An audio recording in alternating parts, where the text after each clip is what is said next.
Kita ke informasi selanjutnya, pemirsa. Banyaknya tersebar isu money politik di tengah masyarakat di Muara Enim sudah menjadi konsumsi publik yang dilakukan calon legislatif yang ikut sebagai peserta pemilu.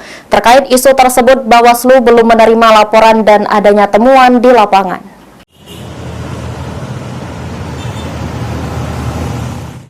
Berbagai macam cara peserta pemilu 2024 untuk menggait hati masyarakat agar bisa mencoblos mereka dengan menyebar alat peraga kampanye atau APK yang berisi janji-janji hingga mendatangi warga langsung. Bahkan isu adanya money politik sudah mulai marak beredar di tengah masyarakat Kabupaten Muara Enim dari salah satu bahkan beberapa peserta pemilu.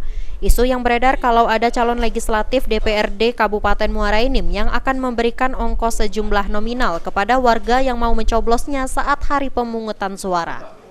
Menanggapi hal ini, Ketua Bawaslu Kabupaten Muara Enim Zainuddin menyatakan kalau pihaknya belum mendapatkan laporan terkait isu money politik yang mulai berkembang di tengah masyarakat.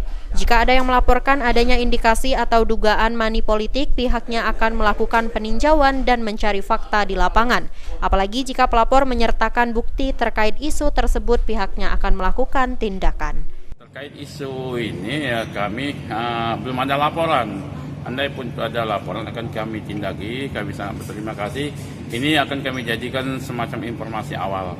Dan maka itu kami berharap kawan-kawan media juga membantu kami untuk melaporkan andai sudah terjadi indikasi-indikasi seperti itu.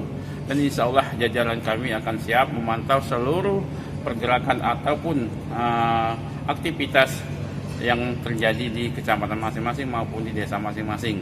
Sampai saat ini belum ada laporan yang disampaikan ke Bawaslu. Jika terbukti adanya tindakan money politik, Bawaslu akan berkoordinasi dengan pihak kepolisian selaku Satgas Pengamanan Pemilu untuk menindak sesuai hukum yang berlaku. Mardiansyah, PAL TV.